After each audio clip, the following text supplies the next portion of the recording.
Ternyata masih banyak wanita yang mengatakan pamali, istri minta duluan. Apakah benar seperti itu? Assalamualaikum warahmatullahi wabarakatuh. Bismillah walhamdulillah. Wassalatu wassalamu ala rasulillah. Sayyidina wa maulana Muhammadin ibn Abdillah. Wa ala alihi wa sahbihi wa mawalah. Wa la hawla wa la quwwata illa billah amma ba'd. Saudaraku kaum muslimin wal muslimat rahimakumullah. Wabil khusus saudara-saudara kami para pecinta dan subscriber channel YouTube Al-Mu'alim Center dimanapun berada, yang tidak lupa dan tidak bosan-bosannya senantiasa kami doakan, semoga Allah Azza wa Jalla memberikan kesehatan, sehat walafiat lahir dan batin. Semoga Allah Jalla Jalaluh memberikan rezeki yang melimpah ruah, harta yang barokah, menjadikan anak-anaknya anak-anak yang soleh dan solihah, dzurriyyahnya dzurriyyah yang thayyibah, hidupnya sukses, bahagia dan selamat di dunia dan di akhirat. Amin amin Allahumma amin. Saudaraku kaum muslimin wal muslimat rahimakumullah, dalam rangka menjawab sekaligus menanggapi tentang pernyataan beberapa wanita yang mengatakan bahwa pamali bagi seorang istri minta duluan, enggak elok, enggak pantas. Sebagai seorang wanita harusnya jaga image. Waduh, ini ajaran dari mana? Ajaran dari mana ini? Ini salah kaprah, salah tapi kaprah. Tidak benar, salah total. Salah total mengapa? Karena kewajiban seorang wanita itu adalah taat kepada sang suami. Maksudnya taat di sini adalah senantiasa menyediakan dirinya untuk sang suami kapanpun sang suami minta.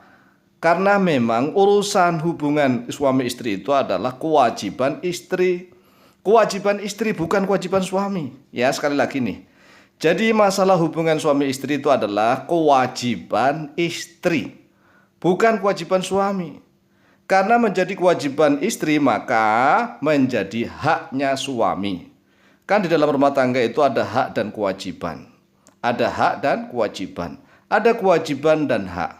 Lalu apa sih kewajiban sang suami? Kewajiban yang suami yang pertama nih, tatkala menikah membayar mahar mas kawin. Siapa sih yang diwajibkan membayar mahar mas kawin? Si istri atau suami? Ayo jawab. Istri atau suami? Suami yang diwajibkan oleh Allah. Padahal yang menikah kan berdua antara istri dan suami.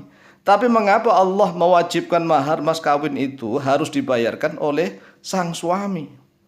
Kemudian kewajiban suami yang kedua adalah mencari nafkah. Bukan hanya mencari tapi memberi. Mencari kemudian memberi. Memberikan nafkah, sandang, pangan, papan. Nafkah lahir, sandang, pakaian, pangan, makanan, ya plus minuman, papan, tempat tinggal walaupun ngontrak. Ini kewajiban siapa? Ini semuanya Allah wajibkan kepada sang suami. Lalu kewajiban istri apa? Kewajiban istri adalah melayani sang suami, taat kepada sang suami. Lah kok dibalik-balik katanya pamali, seorang istri kok menawarkan diri duluan. Pamali, lo gimana sih? Ini kan kewajiban. Yang namanya kewajiban itu kalau dijalankan berpahala besar, jika ditinggalkan berdosa besar. Lah kok malah tidak mau menawarkan diri? Lah wong sudah enak kok. Sudah enak mendapatkan pahala yang sangat besar. Lah kok katanya pamali? Ini ajaran dari mana? Ya, maka kita harus paham tentang ajaran Islam. Mengapa nih? Pertama nih, dasar-dasarnya dari para ulama mengambil dasar hadis yang pertama. An Abdullah bin Abi Aufa radhiyallahu anhu qala. Telah diriwayatkan dari Abdullah bin Abi Aufa radhiyallahu an, qala berkata oleh beliau.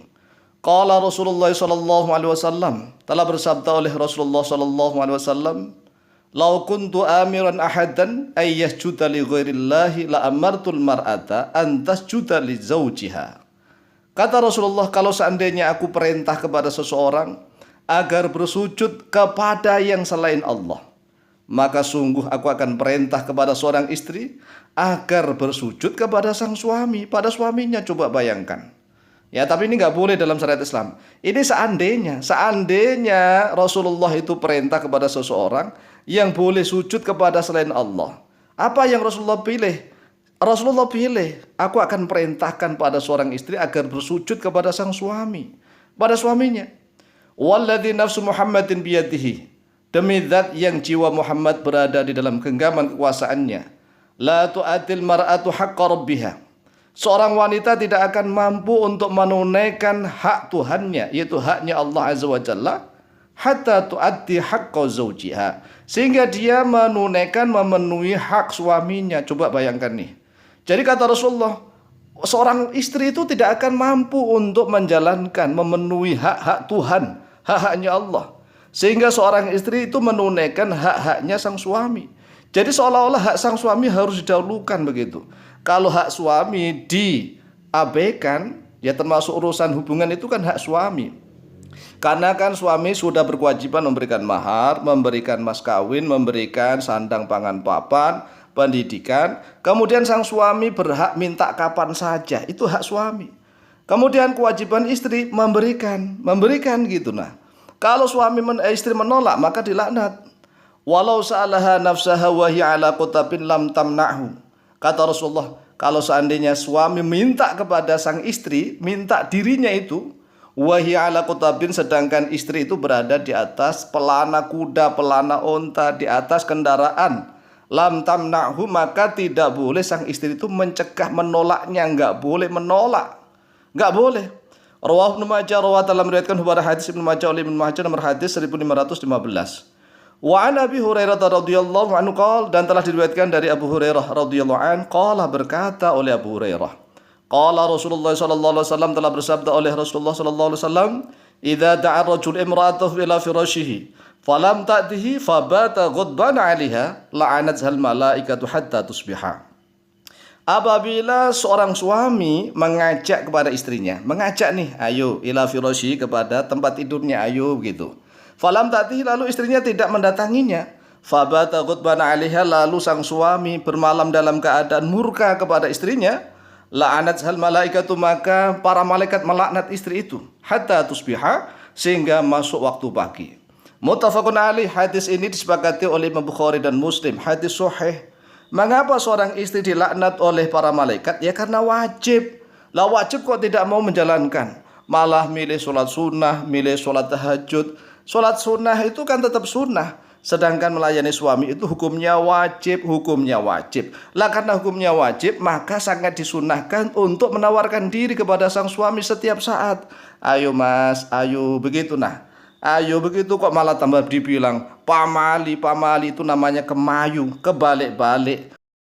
Demikianlah jawaban dan tanggapan kami. Lebih kurangnya mohon maaf. Akhirul kalam, Allahul muwaffiqu ila aqwamit thoriq. Wallahu ta'ala a'lamu bishawab.